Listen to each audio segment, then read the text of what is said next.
Holi the festival of colours. ఈ పండుగ కథ ఇప్పుడుది కాదు, సత్యయుగం నాటిది. సత్యయుగంలో జరిగిన ఈ కథ కలియుగం దాకా మనం చేసుకుంటూనే ఉన్నాం. అయితే ఈ పండుగ వెనుకున్న అసలు కథ ఏంటో తెలుసుకుందామా? ఇంకెందుకు లేటు, వీడియోలోకి వచ్చేయండి. సత్యయుగంలో హిరణ్యకశిపుడు అనే ఒక రాక్షసుడు ఉండేవాడు. అతడు చాలా గర్విష్టి. తనను తాను దేవుడిగా భావించుకొని దేవుళ్ళందరినీ తక్కువ చేసి మాట్లాడేవాడు. అతడికి ఒక కొడుకున్నాడు. తనే ప్రహ్లాదుడు, గొప్ప విష్ణు భక్తుడు. అయితే ప్రహ్లాదుని విష్ణుభక్తి నచ్చని హిరణ్యకశపుడు తనని చంపడానికి విశ్వ ప్రయత్నాలు చేశాడు. అయితే ప్రతిసారి విష్ణుమూర్తి ప్రహ్లాదుని కాపాడుతూనే ఉన్నాడు. ఈసారి హిరణ్యకశపుడు తన చెల్లెలైన హోలిక సహాయాన్ని తీసుకున్నాడు. హోలికాకి ఒక వరం ఉంది, తను అగ్నిలో దహనం అయిపోదు.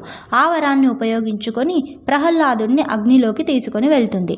అయితే విచిత్రంగా హోలిక దహనం అవుతుంది, కానీ విష్ణుమూర్తి అండతో ప్రహ్లాదుడు ప్రాణాలతో బయటపడతాడు.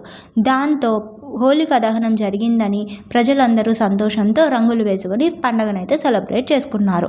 అప్పటి నుంచి ఇప్పటిదాకా ప్రతిసారి హోలీ పండుగనైతే హోలికా పేరు మీద మనం జరుపుకుంటూనే ఉన్నాం.